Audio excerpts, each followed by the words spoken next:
نسألك يا من هو الله الذي لا إله إلا هو الرحمن الرحيم الملك القدوس السلام المؤمن المهيمن العزيز الجبار المتكبر الخالق البارئ المصور الغفار القهار الوهاب الرزاق الفتاح العليم القابض الباسط الخافض الرافع.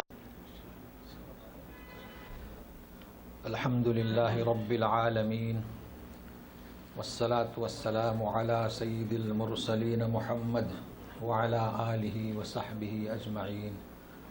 رب اشرح لي صدري ويسر لي أمري واحلل عقدة من لساني يفقهوا قولي. آج کا ہمارا درس طٰہٰ آیت نمبر 77 سے، اور اب موضوع شروع ہو رہا ہے.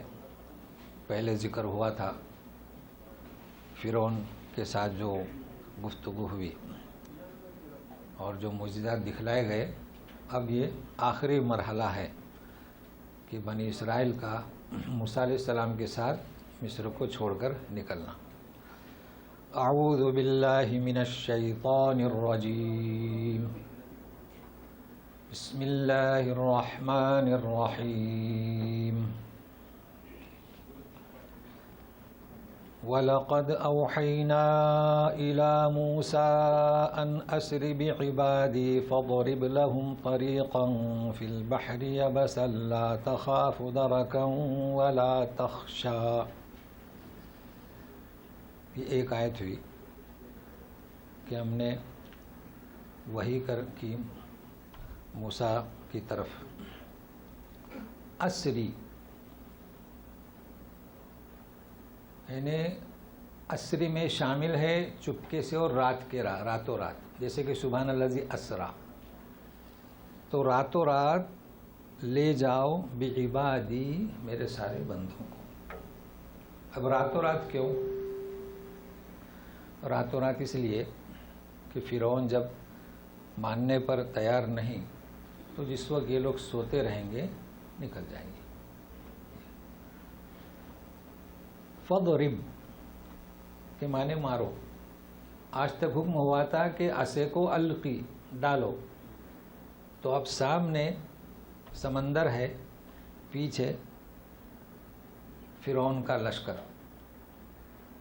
لہذا کیا حکم ہوتا ہے؟ ڈالو نہیں بلکہ پانی پہ مارو. فضرب لہم یعنی جو ساتھ ہیں میرے بندے بنی اسرائیل، ان کے لیے. طریقاً کس لیے؟ راستہ. فی البحر سمندر میں، یہ بسا خشک. تو ابھی ترجمہ کیسے کریں گے کہ اے موسیٰ رات کو چپکے سے لے جائیے میرے بندوں کو، سامنے سمندر ہے تو لٹھیاں مار کر خشک راستہ بناؤ. یہ ترجمہ ہوا. سب آگے سمیٹے گئے الفاظ، مارو اور خشک راستہ. تو یہ بسا کے معنی خشک، اس لیے کہ کیچڑ والا راستہ نہیں تھا، خشک ہو گیا. اب آپ سنتے ہوں گے، بار بار میں کہتا ہوں، فصاحت، بلاغت. بھائی دیکھیے، ایک تو ہے قرآن کے فضائل، تو مہینہ بھر رمضان میں فضائل اور قرآن کیا، تو ویسا نہیں ہے. آج میں آپ کو بتاتا ہوں، بہت آسان ہے کہ قرآن کی فصاحت کیا اور بلاغت کیا. تو یہ آیت بہت آسانی سے آپ سمجھ سکتے ہیں.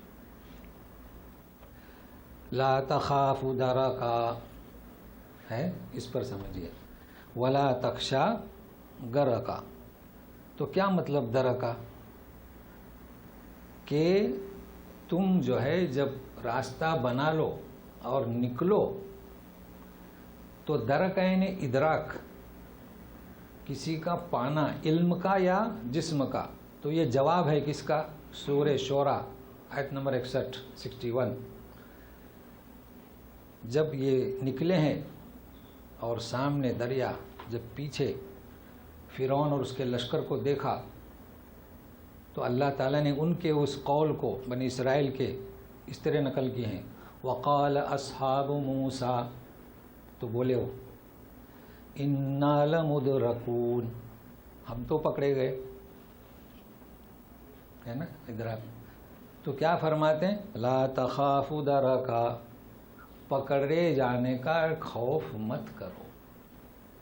ٹھیک ہے. پھر کہتے ہیں ولا تخشا. اب یہاں دیکھیے اس کی بلاغت دیکھیے آپ. ولا تخشا یعنی راستے بن گئے دونوں طرف پانی دیوار کی طرح. آپ اندازہ لگا سکتے ہیں کیا پوزیشن ہوگی، وہ تو دریا سمندر تھا. ولا تخشا غرقا، ڈوبنے کا بھی خوف مت کرو. تو یہ ایک اسلوب ہے، کبھی فعل کو کبھی فاعل کو محذوف کیا جاتا ہے. تو یہاں تخشا کے بعد محذوف ساکت، اور یہی اس کی جامعیت ہے. مگر بلاغت کیا مطلب؟ ایک جگہ تخافو ڈرو مت، دوسری جگہ تخشا، اس کو سمجھیں. تو اگر اس کو سمجھ گئے تو آیت کا ادراک ہوا، یعنی علمی حیثیت سے ہم آیت کو پا گئے. ورنہ ترجمہ ہو گیا کافی ہے، اتنا تشریح بھی ہو گئی. تو سنیے اس کی فصاحت اور بلاغت. خوف، اچھا خوف اور حزن کا فرق بتلا چکا ہوں. حزن جو ہے پیچھے جو ہم چھوڑ چکے ہیں اس کا غم مت کرو، اور خوف آگے. یہاں خوف اور خشیت میں کیا فرق ہے؟ خوف میں ہروب شامل ہے. ہروب یعنی فرار، بھاگنا. چونکہ فرعون کی فوج کو دیکھا تو فرعون سے بھاگ رہے ہیں، تو فرعون کے تمہیں پکڑے گا اس سے مت ڈرو. تو کیا ہے اس میں؟ فرار، بھاگنا ہے. کسی سے بھاگتے ہیں، سانپ کو دیکھا تو بھاگے. تو پھر خشیہ کس کا نام ہے؟ خشیہ میں بھی انسان بھاگ رہا ہے. ابھی یہ بھاگے اور کہاں؟ سمندر کے بیچ میں ہیں، دونوں طرف پانی ہے. تو فرماتے ہیں کہ لا تخشا، ہم کہتے ہیں کہ مت ڈرو. لیکن کیا مطلب؟ جو بات خوف میں ہے وہ تخشا میں نہیں، بلکہ جیسے یوں سمجھیے کہ دشمن پیچھے لگ گئے تو خوف کی وجہ سے بھاگ رہا ہے، اور اپنے قلعے میں داخل ہوا اور گیٹ کا دروازہ بند ہو گیا. اب تخشا مطلب سکون، قرار. تو خوف میں ڈر ہوتا ہے، اس میں فرار، اور خشیہ میں ڈر ہوتا ہے، اس میں سکون. یہ فرق ہے. نماز ہم پڑھتے ہیں، نماز کے لیے نکلے اللہ کے عذاب سے فرار اختیار کرنے کے لیے، تو یہ آدمی خائف ہے. جب نماز میں داخل ہوئے تو سکون و قرار، اس لیے کہتے ہیں خشیت الہی، نماز میں خشوع کرو. تو اب یہ دو معنی یاد رکھنا. ایک تیسری چیز ہے رہب. تو وہ انشاءاللہ اگر پہنچے اس صفحے تک، آیت تک، تو بہرحال یہ دو چیزیں یاد رکھیں. لا تخافوا درکا ولا تخشا، یعنی غرقا ڈوبنے سے، اور دونوں کا فرق، اور پھر انشاءاللہ رہبہ پر. اچھا، اب جب موسیٰ علیہ السلام نکلے ہیں تو جانتے ہیں کہ قوم کا رئیس سارے لوگوں کو نکلنے دیا، اور دیکھ رہے ہیں. ہونا کیا چاہیے تھا؟ عصا ڈالو، عصا اٹھاؤ، تو اصلی شکل میں بن گیا، سانپ بنا. اب یہاں بھی یہی ہونا چاہیے تھا کہ عصا مارا تو دریا ہو گیا. جب آخری آدمی نکل گیا تو پھر مارا تو نہیں. حکم ہوا سورہ دخان آیت نمبر 24، وَاتْرُكِ الْبَحْرَ رَهْوًا. نہیں موسیٰ ایسا نہ چھوڑو، سمندر کو ایسے ہی چھوڑ دو. تو کیوں چھوڑ دو؟ تاکہ فرعون لشکر کے ساتھ داخل ہو جائے. نہیں تو سوچ رہے تھے کہ ہم نکل جائیں گے. تو سنیے، فَأَتْبَعَهُمْ فِرْعَوْنُ بِجُنُودِهِ فَغَشِيَهُمْ مِنَ الْيَمِّ مَا غَشِيَهُمْ. تو پیچھا کیا فرعون نے لشکر کے ساتھ. اچھا، اب جو واقعہ ہوا، فَغَشِيَهُمْ مِنَ الْيَمِّ مَا غَشِيَهُمْ. یم یعنی سمندر، غشیہم یعنی ڈبا دیا، ڈھانک دیا. لیکن کس طرح بیان کیا جا رہا ہے؟ فَغَشِيَهُمْ مِنَ الْيَمِّ مَا غَشِيَهُمْ. اس کو کیسے سمجھے ہم؟ اللہ ہم سب کی حفاظت کرے، کوئی حادثہ نہ ہو. لیکن مثال، کسی کا کوئی حادثہ پیش آیا بڑا سنگین، اب اس کے جو گہرے دوست ہیں میاں کیا ہوا، بھائی ہوا وہ ہوا یہ. تو اللہ تبارک تعالیٰ اس وقت جو منظر تھا فرعون کے ڈوبنے کا وہ پانی ہی گواہی دے سکتا ہے، اور وہ زمین وہ آسمان. اس لیے مت پوچھو. فغشیہم من الیم ما غشیہم، یہ ہے طریقہ. ہم دنیا میں بھی استعمال کرتے ہیں اسی طریقے کو. تو فرعون، اب اگلی آیت میں کیا ہے؟ فرعون اور اس کا گمراہ کن اقتدار جس نے اپنی قوم کو ہلاکت کے سمندر میں جا کر ڈبو دیا، اس کا ذکر ہے. وَأَضَلَّ فِرْعَوْنُ قَوْمَهُ وَمَا هَدَى، اور فرعون نے اپنی قوم کو گمراہ کیا اور اس کی رہنمائی نہیں کی. تو یہاں تک جو ہے اس کے ڈوبنے کا قصہ. اور اب ہرا جھنڈا لے کر یہ دریا کے پار جا رہے ہیں. لیکن دریا کے پار جانے سے پہلے میں آپ کو ان آیتوں کی ایک روح بتا دوں، حالات حجرہ پر بھی کام آئے گی. ایک غور و فکر. دیکھیے کہ کون سی زندگی ہے. فرعون کے پاس کیا کچھ نہیں تھا، اسلحہ سے لیس تھے. موسیٰ کے پاس کیا تھا؟ کچھ نہیں تھا. اسی میں درس ہے ہمارے لیے. قصہ تو ہو گیا، ان میں کوئی توازن تھا؟ حکم ہوا کہ بھیڑ جائیے؟ نہیں ہوا. کیا حکم ہوتا ہے؟ حق پر ہیں، رسول ہیں، معجزے ہیں، مگر بھیڑنے کا ان سے حکم نہیں ہوتا ہے. کیا حکم ہوتا ہے؟ چپکے سے نکل جائیے. کیوں؟ یہ چیز ہم لوگوں کو ابھی تک سمجھ میں نہیں آ رہی ہے. لڑنے کا، بھیڑنے کا ہر وقت اور ہر موقع نہیں ہوتا ہے. یہ وہ موقع نہیں کہ اتنی بڑی طاقت سے بھیڑ جاؤ، حالانکہ سب سے بڑی طاقت وہ ہے، مگر پٹ رہے تھے، پٹے جا رہے تھے. یہی حکم ہوا کہ یہاں سے فرار اختیار کرو. تمہارے پاس طاقت کون سی؟ سمندر کو جس نے قبضے میں کیا ہے وہ طاقت تمہارے پاس ہے. لیکن اس کا مطلب یہ نہیں کہ لڑ جاؤ، کود پڑو. یہ ہے اس کی روح. تو حکم ہوتا ہے کہ نکل جاؤ. تو یوں سمجھیے کہ یہ حالت اس کے بعد بھی ہوتی رہی. البروج میں جائیے، وَمَا نَقَمُوا مِنْهُمْ إِلَّا أَن يُؤْمِنُوا بِاللَّهِ الْعَزِيزِ الْحَمِيدِ. اصحاب کھائے وہاں بھی یہی ہوا. بیچارے چپ چاپ تھے. کھودی گئی، دہکائے گئے انگار ڈالے جا رہے ہیں. اچھا مکی زندگی میں بھی یہی تھا. یہی تھا نا. پٹائی ہو رہی ہے، ہاتھ باندھے کھڑے ہیں، پیٹو. باندھ رہے ہیں یہاں تک کہ اخرجو، مکے سے بھی نکال دیے گئے. تو اسے کیا کہتے ہیں کہ آمنے سامنے کوئی توازن نہیں. تو پٹے جاؤ اور فخر کرو. کیوں؟ وما نقموا منہم، کیوں یہ پٹائی ہو رہی ہے؟ یؤمنوا باللہ العزیز الحمید. تو فخر کرنا چاہیے نا کہ ہمیں کس لیے مارا جا رہا ہے. آج پوری دنیا میں یہی ہو رہا ہے. مسلم کی پٹائی کرو، کوئی نہیں آئے گا بول، کوئی دخل اندازی نہیں کرے گا. لیکن کسی غیر کی کریں گے تو داخل ہو جائے گا. لیکن یہ ایسا کیوں ہوا؟ جب مدینہ میں اسلامی اسٹیٹ بن چکی تو ہاتھ باندھے رہنے کا حکم نہیں تھا. نکلو. بدر میں، احد میں، تبوک میں کہاں تک پہنچے؟ اسپین تک پہنچے نا، پوری دنیا میں. پھر یہ ہوا کہ اختلاف، امیر معاویہ، بنو امیہ، بنو عباسیہ، آج کل جو شام میں ہو رہا ہے اسی طریقے سے آپس میں ایک دوسروں کو مولی گاجر کی طرح ذبح کیا. تو اسپین بھی گیا اور سب گیا. تو اب اس وقت کے جو حالات ہیں، اختلاف، مسلمانوں میں یکجائی نہیں، اور سمجھ رہے ہیں کہ ہماری اسٹیٹ ہے مدینہ کی، لڑو. نہیں، کچھ نہیں ہے. اپنے آپ کو امت مسلمہ نے مکی زندگی جیسا بنا دیا. اب اس کے لیے ایک ہی ہے شرط، کیا؟ اتحاد. اب اتحاد کی بات کر رہے ہیں. اللہ تعالیٰ راہ ہموار کرے، انہیں توفیق دے. اب تو ایک دوسرے کے پیچھے نماز پڑھنے کی بھی ترغیب دے رہے ہیں. بس اللہ قبول کرے اور سارے ایک ہو جائیں. تو جب ایک ہو جائیں گے تو انشاءاللہ پھر وہی سلطنت قائم ہوگی. تو یہ ہے اس کی روح. ہمارے نوجوانوں میں ہوش اور جوش میں فرق نہیں کرتے.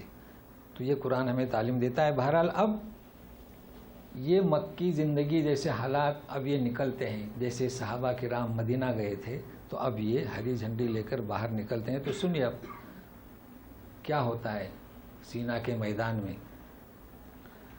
یا بنی اسرائیل قد انجیناکم من عدوکم وواعدناکم جانب الطور الایمن ونزلنا علیکم المن والسلوى. اے بنی اسرائیل، اب جب آ چکے، ہم نے تمہیں نجات دی تمہارے دشمن سے اور تمہیں وعدہ کیا طور ایمن داہنی جانب، اور اتارا ہم نے تم پر من و سلوہ. یہ کون سا؟ طور پر ایک جگہ ہے مقدس جہاں پر نبوت ملی تھی.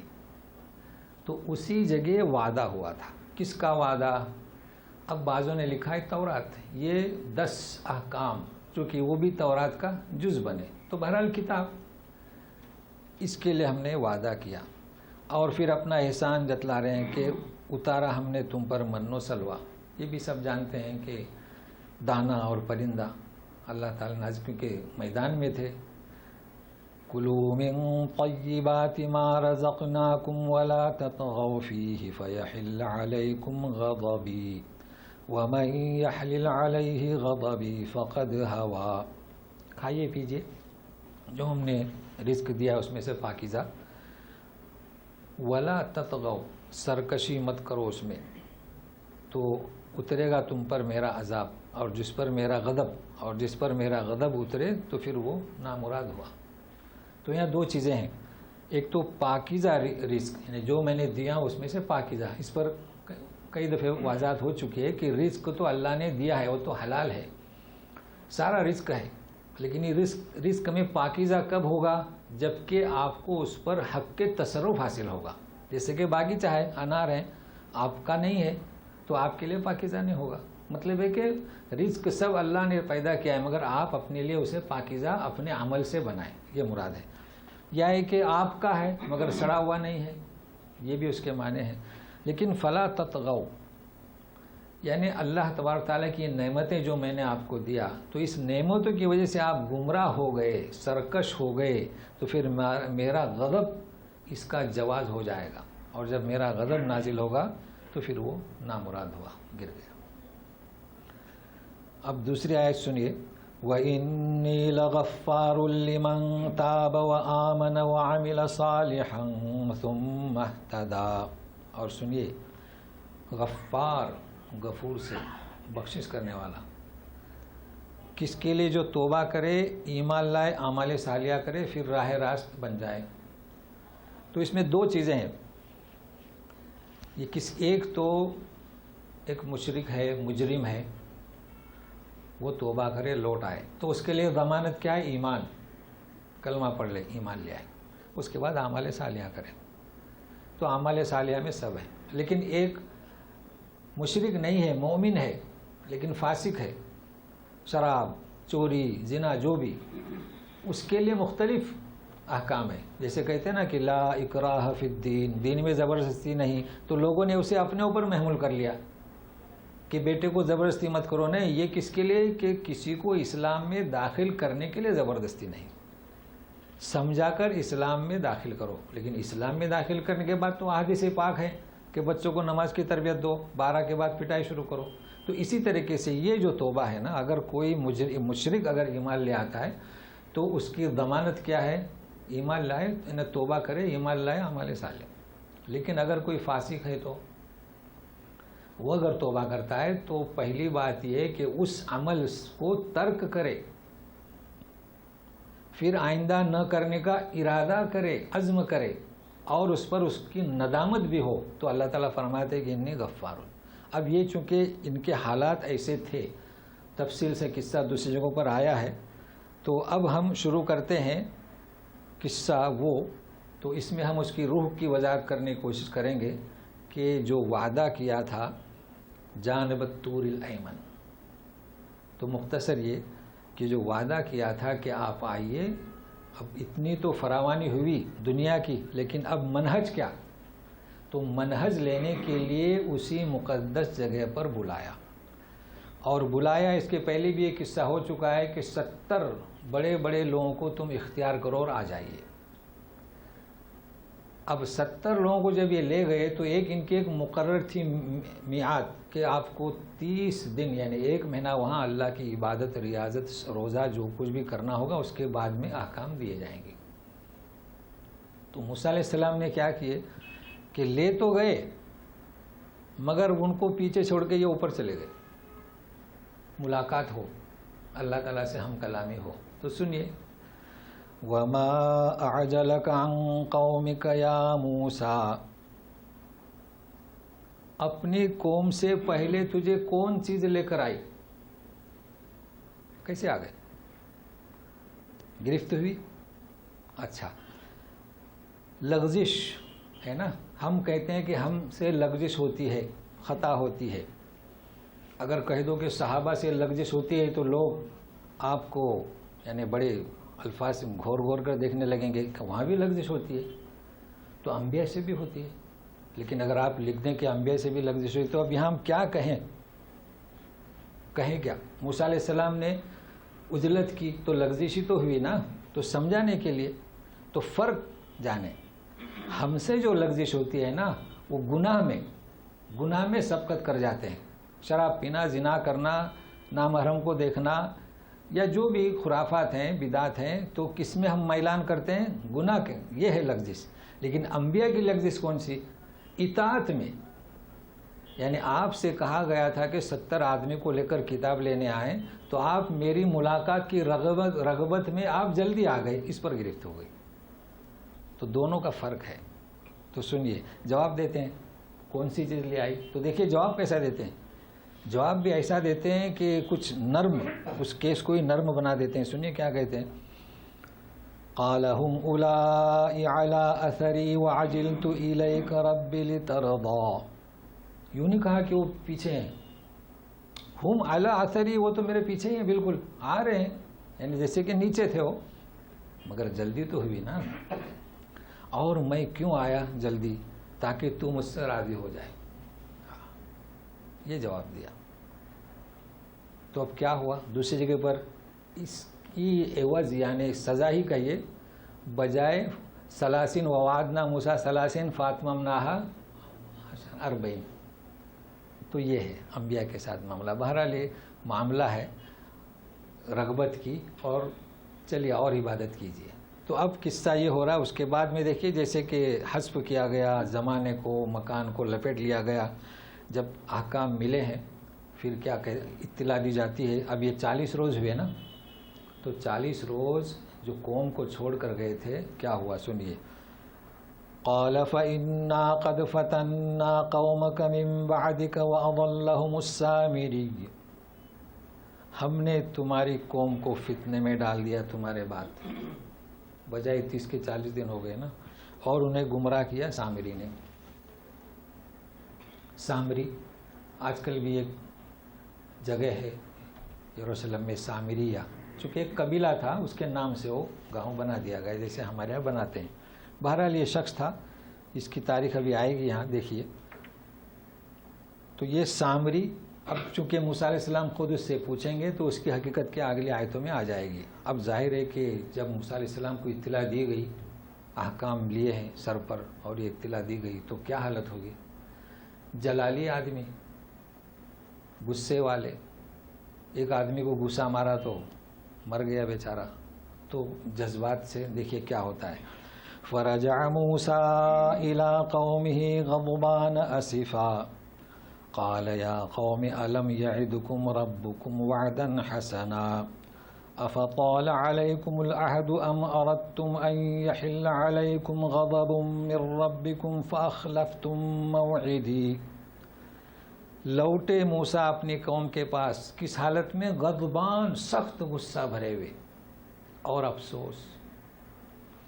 افسوس بھی ہوگا نا، اتنی محنت کی اور فرعون کے چنگل سے بچا کر لایا، اور کیا گمراہ کیا ہے سامری نے، غصے میں۔ تو دیکھیے آتی پوچھتے ہیں، اے میری قوم، الم یعدکم ربکم وعدا حسنا، اللہ تعالیٰ نے تمہارے ساتھ کتنا اچھا وعدہ کیا ہے۔ اچھا، افتعال علیکم العہد، کیا کافی دیر ہو گئی میرے آنے میں، ام اردتم یا کہ تم نے چاہا کہ تم پر بھی تمہارے رب کا غضب نازل ہو، فاخلفتم موعدی، میرے وعدہ خلافی تم نے کی. یہ انہوں نے آ کے قوم کو مجموعی طور پر آواز دی، ساری قوم کو. ابھی سامری سے بات نہیں کی. تو قوم دیکھے کیا جواب دیتی ہے. قالوا ما اخلفنا موعدك بملكنا ولكننا حملنا اوزارا من زينة القوم فقذفناها فكذلك القى السامري. جواب دیتے ہیں کہ ہم نے آپ کی وعدہ خلافی کچھ نہیں کی، ہمارے ارادے سے ہے نا، بملکنا ہمارے اختیار سے. لیکن بات کیا تھی، حملنا اوزارا من زینت القوم، قوم کے زیورات ہمارے سر پر تھے، ہمارے بدن پر تھے، ہمارے ہاتھوں میں تھے، تھیلی میں جو بھی تھا. ایک ہمارے پاس بوجھ تھا. تو ایک چیز یہ، تو ہم نے انہیں پھینک دیا، اور اسی طرح سامری نے بھی پھینک دیا. اب دو چیزیں ہیں، زیورات اور قوم. کون سی قوم؟ تو مختلف روایت اس میں ہے. ایک تو ان کے زیورات، تو یہ روایت کچھ زیادہ مقبول نہیں ہے کہ ان کے پاس زیورات کہاں آئیں گے. دوسری یہ کہ مستعار یہ زیورات لیتے تھے فرعونیوں سے. بہرحال زیورات تھے، زیورات کا ایک بوجھ تھا، تو ان کے زیورات تھے. اب واپس کہاں کریں گے وہ تو راز کھل جائے گا. اب جب وہ لشکر جب فنا ہو گیا تو یہ گرا ہوا مال ہو گیا، تو ان کا مال ہو گیا. تو اس لیے کہا کہ ہمارے پاس یہ زیورات تھے. یہ تو خیر تفسیر میں آپ کو ملے گا، مگر یہاں جو اب آپ ذہن توجہ دیں، فَقَذَفْنَاهَا، آج تک پڑھ کے آ رہے ہیں القیناها. موسیٰ کو حکم ہوتا ہے کہ القی، ڈالو. انہوں نے بھی وہ زیورات ڈالے. فالقیناها نہیں ہے، کیا ہے؟ فَقَذَفْنَاهَا. اچھا، اور ایک آئے گا نبذتُ. تو یہ سب قرآن کے لغات ہیں. تو ابھی اس وقت یہ دو ہی، القاہا، القیہا و قذف. پھر جب نبذ اگلی آیت میں آئے گا تو فرق کیا ہے القا میں اور قذف میں. القاہا جب انسان کسی چیز کو ڈالتا ہے تو واپس اٹھانے کے لیے،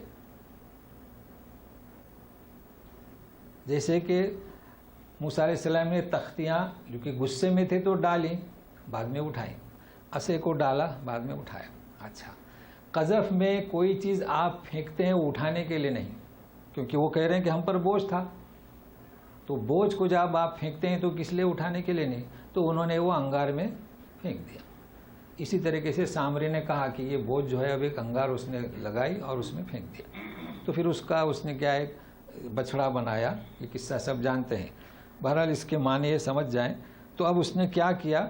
فَأَخْرَجَ لَهُمْ عِجْلًا جَسَدًا لَهُ خُوَارٌ فَقَالُوا هَذَا إِلَٰهُكُمْ وَإِلَٰهُ مُوسَىٰ فَنَسِي. اب یہ فنسیہ ہے، رکیں گے تو فنسی. اس نے ایک بچڑا جسدن، جسد کسے کہیں گے؟ بغیر روح کے. البتہ لہو خوار، اس کے لیے آواز تھی. تب اس نے ایسی بناوٹ کی اس کی کہ وہ ہوا ایک طرف سے داخل ہوتی تو آواز آتی تھی. اور جسد سے کہ مطلب اس میں روح نہیں تھی، بچڑے جیسا تھا. اور اس نے کہا کہ یہ تمہارا اور موسیٰ کا رب. وہ بھول گئے موسیٰ. یہ اس نے گمراہ کیا اس طریقے سے. اب ذمیمہ، یعنی اب اللہ تعالیٰ ذمیمہ پیش کرتے ہیں. افلا يرون الا يرجع اليهم قولا ولا يملك لهم ضرا ولا نفعا. اچھا، بچڑا تو بنا دیا اس نے، اس کے ارد گرد بیٹھ کے، مگر وہ سمجھتے نہیں، دیکھتے نہیں، جانتے نہیں کہ وہ ان کی بات نہیں سنتا، نہ جواب دیتا ہے، اور ان کے لیے نقصان نفع کا مالک بھی نہیں ہے. یہ تمہیدی طور پر. اب ہارون علیہ السلام کا ذکر ہے. وَلَقَدْ قَالَ لَهُمْ هَارُونُ مِن قَبْلُ يَا قَوْمِ إِنَّمَا فُتِنْتُمْ بِهِ وَإِنَّ رَبَّكُمُ الرَّحْمَنُ فَاتَّبِعُونِي وَأَطِيعُوا أَمْرِي. ہارون علیہ السلام نے ان سے کہا اس کے پہلے کہ اے میری قوم، تمہیں آزمائش میں ڈال دیا گیا ہے، اور تمہارا رب رحمان. رحمان کے معنی جان چکے ہیں کہ رحمان سے متعارف تھے اس کے پہلے، تو رحمان کا واسطہ دے رہا ہے. فاتبعونی، چونکہ یہ نائب تھے موسیٰ علیہ السلام کے، میری بات سنو اور میری اطاعت کرو. تو ان کا جواب سنیے. قالوا لن نبرح علیہ عاکفین حتی یرجع الینا موسیٰ. انہوں نے جواب دیا کہ ہم ہرگز نہیں ٹلیں گے یہاں سے، عاکفین اس کے ارد گرد بیٹھے رہیں گے یہاں تک کہ موسیٰ علیہ السلام لوٹے. یہ ان کا جواب تھا. اس لیے ہارون علیہ السلام خاموش رہے. بھرا انہوں نے تلقین کی، منع کیا، ترغیب دی، مگر اتنا کہے کہ اب وہ انتظار میں لگے رہے. اب جب موسیٰ علیہ السلام آئے، قوم سے گفتگو کی، تو ہارون کی طرف مخاطب ہوئے. قال یا ہارون ما منعک اذ رأیتہم ضلوا اللہ تتبعنی افعصیت امری. اللہ تتبعنی یعنی انی. تو بولے کہ ہارون تمہیں کس چیز نے منع کیا ان کو روکنے سے جب یہ گمراہی کی انہوں نے؟ کیا تم میری پیروی نہیں کرتے یا مجھ سے تم نافرمانی کر چکے ہو؟ یہ ہارون سے پوچھ رہے ہیں. قوم سے پوچھنے کا طریقہ اور تھا، ہارون سے پوچھنے کا طریقہ اور تھا. لیکن دیکھیے اب قرآن کی فساد دیکھیے کیسے واضح کر دیا. حالانکہ جب وہ آئے ہیں موسیٰ علیہ السلام تو آپ کا سر پکڑا، داڑھی پکڑی ہارون کا، تو دیکھو جواب میں آ گیا. قال یا ابن ام لا تأخذ بلحیتی ولا برأسی انی خشیت ان تقول فرقت بین بنی اسرائیل ولم ترقب قولی. دیکھیے کیسی جامعت ہے. بولے کہ اے میرے ماجائے بھائی میری داڑھی مت پکڑو اور نہ سر. تو جواب سے معلوم ہوا نا کہ موسیٰ علیہ السلام نے آ کر پہلے گفتگو نہیں کی، پہلے ان کو پکڑ لیا. تو انہوں نے یہ جواب دیا. تو پھر کیوں انہیں روکا نہیں؟ انی خشیت، مجھے اس بات کا ڈر تھا کہ کہیں تم یوں نہ کہو کہ مجھ میں اور بنی اسرائیل میں تفرقہ ڈال دیا.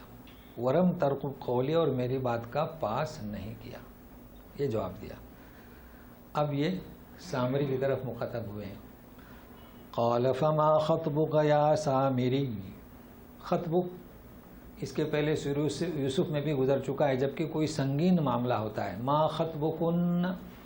جب فرشتے آئے تھے ابراہیم علیہ السلام کے پاس تو ابراہیم علیہ السلام نے پوچھا تھا کہ ما خطبکم، تو یہ کیا تمہارا کیا مسئلہ ہے، تمہارا کیا معاملہ ہے؟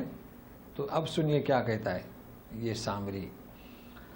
قال بصرت بما لم يبصروا به فقبضت قبضة من اثر الرسول فنبذتها وكذلك سولت لي نفسي. خیال رکھیے قذف القا اور یہاں آیا نبذ. کیا کہتا ہے کہ بصرت بما لم يبصروا به، میں نے وہ چیز دیکھا جس کو لوگوں نے نہیں دیکھا. یعنی اس نے اکیلے نے دیکھا، کسی نے نہیں دیکھا. فقبضت قبضة من اثر الرسول، تو رسول کے قدم کے نیچے سے فوراً میں نے وہ مٹھی، قبضہ کسے کہیں گے، مٹھی اٹھا لی. مٹھی بھر کی یہ اٹھا لی. دو چیزیں، کسی نے نہیں دیکھا اور رسول اور مٹھی بھر مٹی. فنبذتها، میں نے اسے پھینکا. انہوں نے زیورات پھینکے، میں نے وہ مٹھی پھینکی. اسی طرح مجھے میرے نفس نے ابھارا. اب اس میں کیا چیزیں سمجھنا ہے؟ پہلے رسول کون، ایک چیز، پھر یہ کہ لوگوں نے نہیں دیکھا، پھر یہ کہ مٹھی میں کیا.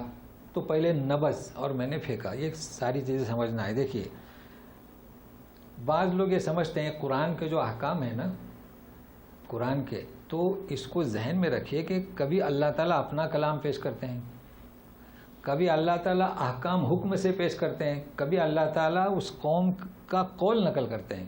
تو یہ کس کا قول ہے؟ سامری کا. سامری کہہ رہا ہے. کیا اللہ تعالیٰ نے یہ فرمایا کہ سامری جو کہہ رہا ہے حقیقت میں اس نے کوئی مٹی اٹھائی تھی مٹھی بھر کے؟ تو یہ سامری کہہ رہا ہے، اس کو ذہن میں رکھیے. اب یہ سامری کیوں کہہ رہا ہے؟ بات بنانے کے لیے کہہ رہا ہے، اس نے کچھ نہیں اٹھایا. تو اب رسول کون سا؟ تو بعض کہتے ہیں کہ جبرائیل، بعض کہتے ہیں کہ نہیں موسیٰ علیہ السلام کو رشوت دے رہا ہے. وہ کیسے؟ کہ موسیٰ علیہ السلام نے پوچھا کہ کیا ہوا، تو دیکھو رشوت دے رہا ہے کہ آپ کی ذات، آپ کی شخصیت کسی نے نہیں دیکھا، میں نے دیکھا جو برکت تھی، تو وہ سوچتا تھا کہ موسیٰ علیہ السلام اب خوش ہوں گے اور مجھے قریب کریں گے، ہوئی کہ نہیں رشوت؟ تو کئی چیزیں نقل کی ہیں. تو اصل ہمیں یہ سمجھنا ہے کہ کلام پاک میں کہاں اللہ کا حکم ہے، کہاں کسی کا قول ہے. تو وہ کہہ رہا ہے، وہ اپنی مکاری کو پیش کر رہا ہے، اتنا کافی ہے. اچھا، اب نبذتھا، کیا مطلب نبذتھا؟ تو قفز کے معنی ایسی چیز کو ڈالنا جس کے واپس نہیں کرنا ہے، القائے ڈالو اور پھر نکالو. اور نبذ کے معنی اس کا ترجمہ آپ سورہ بقرہ 101 نمبر پہ جائیے، وہ آیت بتا دیے. نبذ فریق من الذین اوتوا الکتاب کتاب اللہ وراء ظہورہم، اسے کہتے ہیں نبذ، یعنی نحوست، خباثت ہے. تو اس نے جو ڈالا وہ کہہ رہا ہے، لیکن اس میں کیا ہے؟ تو کہیں نبذ، اب یہ قرآن کے الفاظ ہیں، کہیں نبذ ہے تو کتاب کو پیچھے ڈالنا. ہم ترجمہ کرتے ہیں مسلمانوں نے اللہ کی کتاب کو پسے پشت ڈال دیا، یہ نبذ کا ترجمہ ہے. تو پسے پشت کون ڈالتا ہے؟ یہ نہ قذف میں آتا ہے اور نہ القا میں آتا ہے، یہ کس میں آتا ہے؟ نحوست میں آتا ہے. تو چلتے ہیں آگے. اچھا، وَكَذَلِكَ سَوَّلَتْ لِي نَفْسِي، اب اس کا جواب دیتے ہیں موسیٰ علیہ السلام. سنیے. قَالَ فَاذْهَبْ فَإِنَّ لَكَ فِي الْحَيَاةِ أَن تَقُولَ لَا مِسَاسَ وَإِنَّ لَكَ مَوْعِدًا لَّن تُخْلَفَهُ وَانظُرْ إِلَىٰ إِلَٰهِكَ الَّذِي ظَلْتَ عَلَيْهِ عَاكِفًا لَّنُحَرِّقَنَّهُ ثُمَّ لَنَنسِفَنَّهُ فِي الْيَمِّ نَسْفًا. اس پر آپ کو کیا کیا کہوں، یہ آیت ایسی ہے. سنیے پہلے ترجمہ کہ جاؤ یہاں سے، نکل جاؤ، دھتکار دیا اسے. اور زندگی میں تو کہے گا کہ لا مساس. یہ مساس کیا؟ مس یمسو، مسن لا یمسو، یعنی چھونا. ٹھیک ہے، یہ اس کے معنی ہے. تو کہے گا کہ مجھے مت چھو. اچھا، ایک تو ہوتا ہے ایک آدمی بیمار ہوتا ہے تو لوگ اسے نہیں چھوتے، ہے نا. اب لوگوں کو کہے گا کون کہ یہ بیمار ہے؟ تو وہ خود تم ہی کہو گے کہ مجھ سے دور رہو، مجھ سے دور رہو، مجھ سے دور رہو. دیکھو، تقول لا مساس، اس کو ذہن میں رکھیے. یعنی لوگ نہیں بتائیں گے کہ فلاں آدمی بیمار ہے، وہاں نہ جائیے، اس کو نہ چھوئیے. یہ خود ہی بتا رہا تھا. یہ کیوں خود بتا رہا تھا؟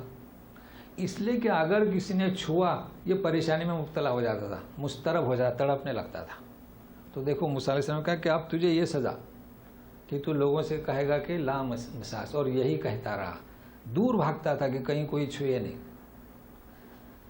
وَإِنَّ لَكَ، یہ تو دنیا کا عذاب، اور پھر تیرے لیے موعد ہے قیامت کے دن، وہ تو کبھی بھی ٹلے گا نہیں.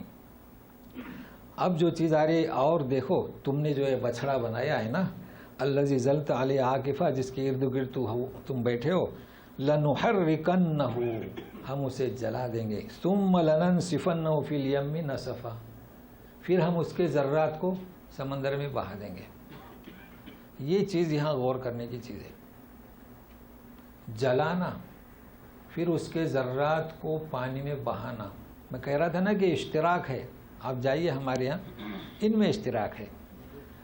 یہ اپنے جثے کو بھی سمندر میں بہا دیتے ہیں، بچڑے کی پرستش کرتے ہیں، اور رنگ بھی ان کا ایک ہے. لیکن اس کا دیکھیے ہمارے لوگ بھی یہی کرنے لگے. یہ تاجے کو بھی دھو دیتے ہیں، پانی میں دھوتے ہیں نا، اور ان کے تو یہ اشتراک ہے. اب ہماری امت مسلمہ کس کا فالو کر رہی ہے، کس کا؟ یہ ہے سوچنا، یہ ہے غور کی بات. تو بہرحال یہ قصہ ہے، لیکن یہ اشتراک ہمارا کیوں ہو رہا ہے؟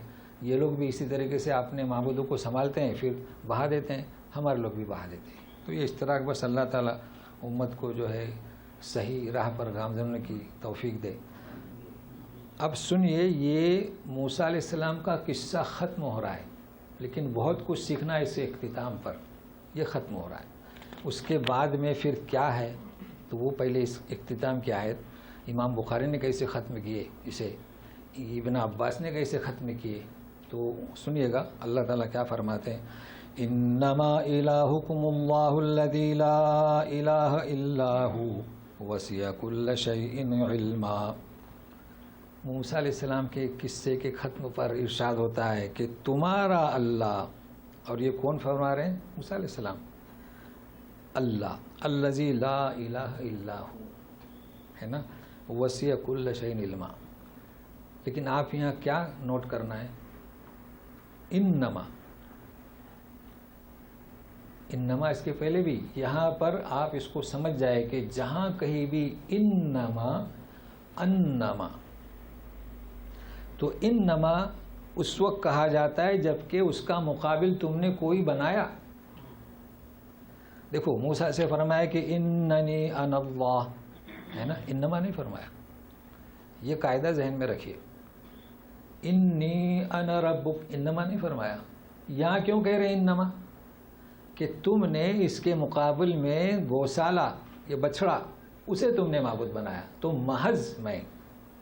اب وہ آیت جو ہم پڑھ چکے ہیں، انما انا بشر، سورہ کہف کی آخری آیت ہے انما انا بشر، ہے نا.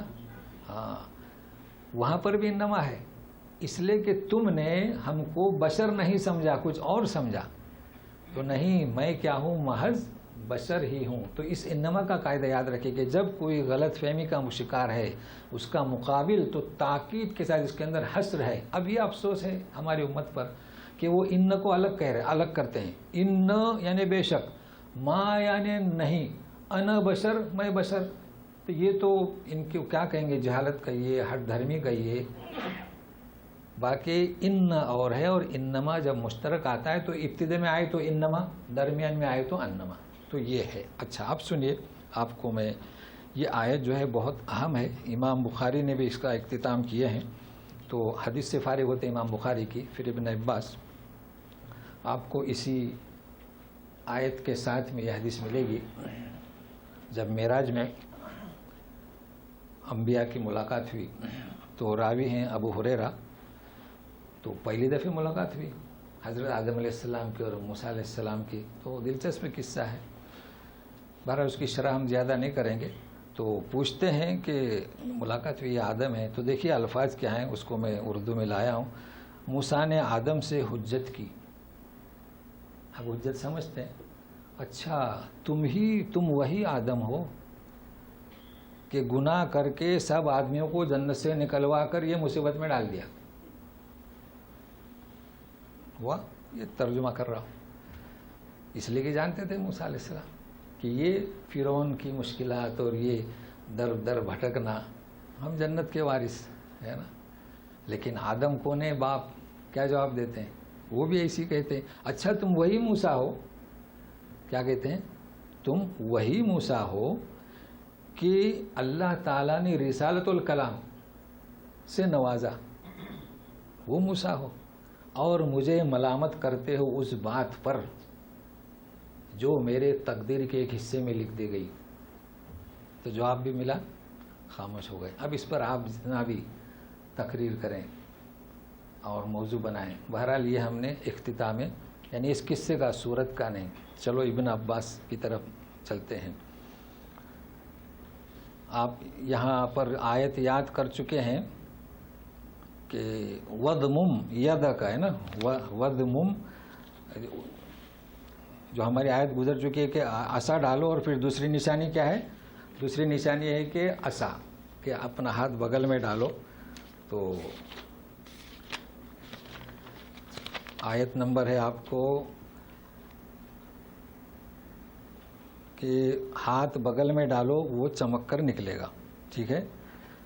لیکن اب دوسری ایک آیت ہے آپ کو قصص میں، 32 نمبر کی آیت ہے، وہ سورہ قصص 32 نمبر کی آیت. تو نکالیے، اگر نکالیں گے سامنے رہے گی تو. صفحہ بھی بتائیے، صفحہ نمبر کتنا ہے جی؟ سورہ قصص شاید 389 پر ہوگی. 389 پر ہے نا جی؟ جی 388. ہاں نکالیے جی. اچھا 390. ہاں قصص 32 نمبر آیت جی. 32 نمبر آیت 389 پر آپ کو ملے گی. دیکھیے اس میں ہے اسلک یدک فی جیبک تخرج بیضاء من غیر سوء. ہے کیا مطلب؟ چونکہ صفحہ پڑھنے کی کوئی حرج نہیں، درس تو ہمارا ہو چکا. مطلب ہے کہ آپ اپنا ہاتھ بغل میں ڈالیں تو نکلے گا چمکدار. لیکن یہاں پر ہم نے یہ چیز پڑھی ہے اپنا ہاتھ ڈالیں، مگر یہ دوسری فقرہ نہیں پڑھا یہاں پر اس تاہا میں. دوسرا فقرہ کیا ہے کہ پھر واپس ہاتھ ڈالو. تو سنیے یہ لفظ یاد کر لیں. وَضْمُمْ إِلَيْكَ جَنَاحَكَ مِنَ الرَّهْبِ. کیا ہے؟ بہت مختصر ہے دعا. وَضْمُمْ جَنَاحَكَ إِلَيْكَ جَنَاحَكَ مِنَ الرَّهْبِ. وَضْمُمْ إِلَيْكَ جَنَاحَكَ مِنَ الرَّهْبِ. رہب کسے کہتے ہیں؟ اب آیا نا رہب، میں نے کہا. تو رہب دیکھیے، ایک تو ہے خوف، ایک تو ہے خشیہ، اور یہ ہے رہب. تو رہب کو بھی سمجھنا ہے تو ابن عباس کی بات سمجھ میں آئے گی نا. تو بہرحال اتنے معنی جان لیجئے کہ آپ نے ہاتھ ڈال دیا، چمکدار نکلا. اب آپ میں کیا ہوگا؟ رہب، روب ہوگا. روب بھی اور رہب بھی ہے. تو پھر واپس ڈالیے. تو اب سنیے پہلے اس کے معنی کہ خشیہ میں کیا ہوتا ہے؟ آپ کو سکون ہو گیا. اور رہب میں کیا ہوتا ہے؟ اشتیاق. یعنی آپ نے ہاتھ ڈالا اور نکالا تو چمکدار ہو گیا، پھر آپ نے ہاتھ ڈالا تو وہ بجھ گیا، لیکن آپ میں اشتیاق باقی ہے. تو فرق ہوا کس میں؟ خوف میں، خشیہ میں اور رہب میں. کتاب کا نام ہے ترغیب و ترہیب. تو ترہیب کے معنی کیا؟ ایسے احادیث بیان کیے جاتے ہیں کہ آپ کو عمل کا اشتیاق پیدا ہوتا ہے. اب یہاں پر کیا ہے؟ من الرعب. تو آپ سنیے، کلام پاک شفاء للناس ہے نا. وَنُنَزِّلُ مِنَ الْقُرْآنِ مَا هُوَ شِفاء للناس. تو کیا شفا؟ شفا کون سی؟ کہ دل میں، سینے میں جو غلاظت ہے شرک کی، اس کی شفا. مگر یہ بھی ایک شفا ہے، اور میں آپ کو بتاتا ہوں. یہ ابن عباس کہتے ہیں کہ وَاجْعَلْ يَدَكَ عَلَى صَدْرِكَ. اگر دل میں گھبراہٹ ہو، دل پھڑپھڑانے لگے، تو رکھو ہاتھ، سکون ہو جائے گا. تو یہ میں آپ کو بتاتا ہوں. کئی لوگوں کو پریشانی ہوتی ہے. دیکھیں، دعا پڑھیں نہ پڑھیں، دعا پڑھنے کا اثر اگر یاد ہوتے ٹھیک ہے، بہت مختصر سی آیت ہے، یاد کر لیں. لیکن یاد نہ بھی ہو تو صرف اتنا عمل کافی ہے. اور یہ چیزیں جو ہیں ہمارے لیے مجاز ہیں، چونکہ کوئی غلط فعل نہیں ہے. صحابہ کرام نے بھی جو ہے سورہ فاتحہ پڑھ کر کسی کا بچھو اتارے تھے. تو نبی کریم صلی اللہ علیہ وسلم نے دریافت کیا تھا کہ یہ آپ کو ایسے معلوم کہ، تو بولے ہم نے اللہ کا کلام. تو اللہ کا کلام ضمناً یعنی اس چیز کے لیے، خیر و برکت کے لیے ہم استعمال کر سکتے ہیں. البتہ اب آج کل کیا ہوا کہ شعبہ آبادی، تو اس طریقے سے وہ انہوں نے شعبہ بنا لیا، یہ ناجائز ہے. تو ہم جو نفی کرتے ہیں وہ کس کی؟ غلط طریقہ کار کی. باقی قرآن میں شفا ہے، برکت ہے، سب کچھ ہے. بہرحال یہاں پر یہ اختتام ہوا. اب ہم کیسے اختتام کریں گے اس درس کا، میں آپ کو بتاؤں کہ یہ درس جو ہے ہمارا جو شروع ہوا، آپ شروع کی آیتیں لیجئے. کتنی؟ 8. موسیٰ علیہ السلام کا قصہ شروع ہونے سے پہلے اس میں یہ شروع ہوا تھا کہ ما انزلنا علیک القرآن لتشقا، ہے نا، کہ قرآن ہم نے اس لیے نازل نہیں کیا کہ آپ مشقت میں پڑ جاؤ. اس کے بعد یہ قصہ شروع ہوا کہ جو حالات آپ کے تھے وہی کس کے تھے؟ موسیٰ علیہ السلام کے تھے، بنی اسرائیل کے تھے. ہم نے انہیں کامیاب کیا، آپ کو کامیاب کریں گے. وہ قصہ ختم ہونے کے بعد میں اس لیے بتا رہا ہوں کہ آئندہ کیا ہے، تاکہ وقت سے پہلے حاضر ہوں. کیا ہے ذرا غور سے سنیے. سورہ کہف میں پڑھ چکے ہیں خضر علیہ السلام کے بارے میں، وَآتَيْنَاهُ مِن لَّدُنَّا عِلْمًا، ہے نا، ہماری جانب سے علم. تو ذرا سنیے، خالی بتلا دے رہا ہوں، درس آئندہ ہوگا. كَذَلِكَ نَقُصُّ عَلَيْكَ مِنْ أَنبَاءِ مَا قَدْ سَبَقَ وَقَدْ آتَيْنَاكَ، یعنی اے رسول، وَقَدْ آتَيْنَاكَ مِن لَّدُنَّا ذِكْرًا، یہ ہے من لدنا. تو حضرت خضر کو اللہ نے اپنی جانب سے علم عطا کیا. انبیاء پر کتاب اتاری، لیکن ہمارا رسول، جسے ہم ہمارا کہتے ہیں، جس کی پوری دنیا مخالف ہے، اللہ تعالیٰ فرماتے ہیں آتیناک من لدنا ذکرا، ہماری جانب سے. تو اس کو سننے کے لیے آئندہ وقت سے پہلے حاضر ہو جائیے. بہرحال یہ قصہ ہے موسیٰ علیہ السلام کا. ہم دعا کرتے ہیں کہ اللہ تعالیٰ جو ہے امت مسلمہ کے ساتھ رحم و کرم کا معاملہ فرمائے. اعوذ باللہ من الشیطان الرجیم. انما الہکم اللہ الذی لا الہ الا ھو